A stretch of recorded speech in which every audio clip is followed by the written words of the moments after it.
Hello বন্ধুরা, আপনারা কেমন আছেন? ঘরোয়া রান্নাতে আপনাদের স্বাগত। আজকে আপনাদের জন্য নিয়ে এসেছি মুসুরির ডাল দিয়ে মোচার ঘন্ট। আর এই রেসিপিটা দেখার জন্য সম্পূর্ণ ভিডিওটা আপনাদেরকে দেখতে হবে। ভিডিওটি যদি ভালো লাগে লাইক, কমেন্ট, শেয়ার এবং সাবস্ক্রাইব করে দেবেন। ঘরোয়া রান্না পেজ থেকে দেখলে পেজটিকে ফলো করে দেবেন। এর জন্য নিয়েছি মোচা, নিয়েছি পেঁয়াজ কুচি, আদা রসুন বাটা, হলুদ গুঁড়ো, লবণ, নিয়েছি 5 ফোড়ন, শুকনো লঙ্কা, তেজপাতা, আর নিয়েছি মুসুর ডাল, আলু বেগুন টুকরো করে কেটে নিয়েছি, আর নিয়েছি তেল। এবার মোচাটা ছাড়িয়ে নেব।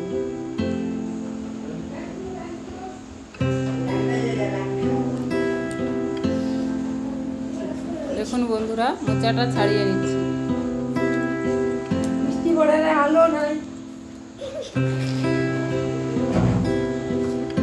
মোচার মধ্য থেকে কাঠিগুলি বের করে নিচ্ছি।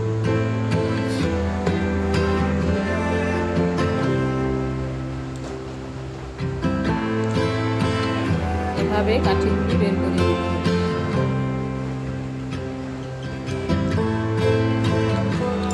এবং এভাবে কুচি কুচি করে কেটে নিয়েছি। এবার একটি বোলের মধ্যে দিয়ে দিচ্ছি হলুদ গুঁড়ো। আগে মোচাটাকে ধুয়ে নিয়েছি, আবার একবার হলুদ গুঁড়ো দিয়ে জলের মধ্যে দিয়ে দিচ্ছি, তাহলে এর যে কালো কষটা থাকে কষটা বেরিয়ে যাবে।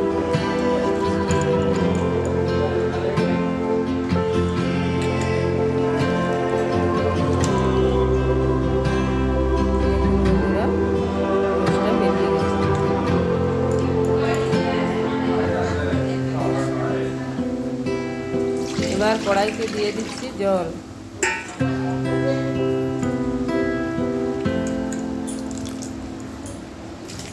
জল গরম হয়ে গেছে, এবার মোচাগুলি সিদ্ধ করে নেব।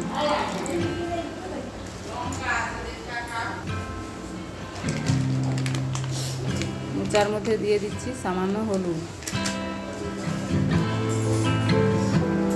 আর দিয়ে দিচ্ছি সামান্য লবণ। এবার মোচাটা সেদ্ধ হয়ে গেছে, ঢেলে নেব। আবার কড়াইতে দিয়ে দিয়েছি জল, আর দিয়ে দিচ্ছি ধুয়ে রাখা মুসুরির ডাল।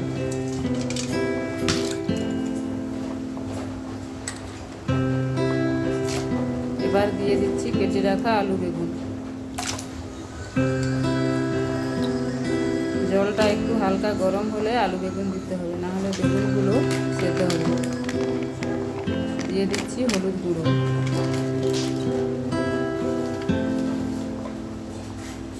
আর দিয়ে দিচ্ছি পরিমাণ মতো লবণ। এবার একটি ঢাকা দিয়ে দেব। ঢাকা দিয়ে রাখবো যতক্ষণ না আলু বেগুন সেদ্ধ হবে। দেখুন বন্ধুরা, সবগুলো সুন্দরভাবে সেদ্ধ হয়ে গেছে। এবার দিয়ে দিচ্ছি সেদ্ধ করে রাখা মোচা।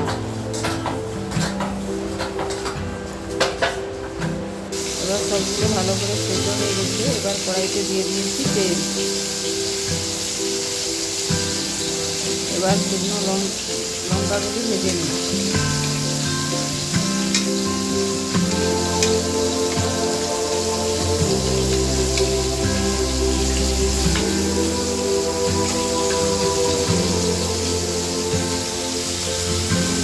ভালো করে ভাজা হয়ে গেছে, এবার লঙ্কাগুলি তুলে নিই।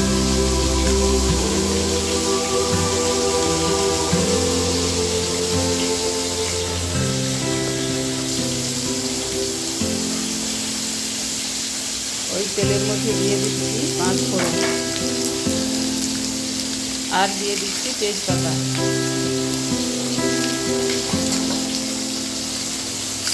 এবার দিয়ে দিচ্ছি পেঁয়াজ।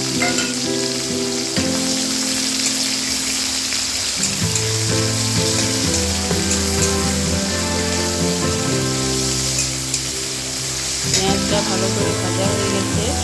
এবার দিয়ে দেবো আদা রসুন বাটা।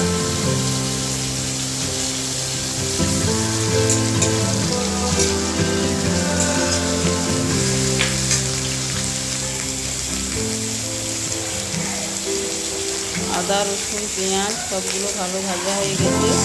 এবার দিয়ে রাখা মোটা আলু,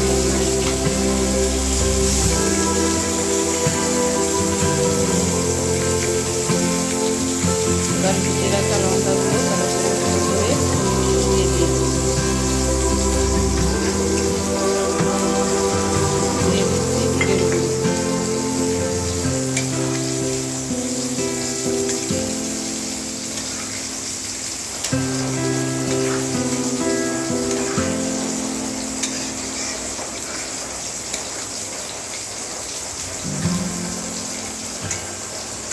এবারে মোচার ঘন্টটা সম্পূর্ণভাবে হয়ে গেছে।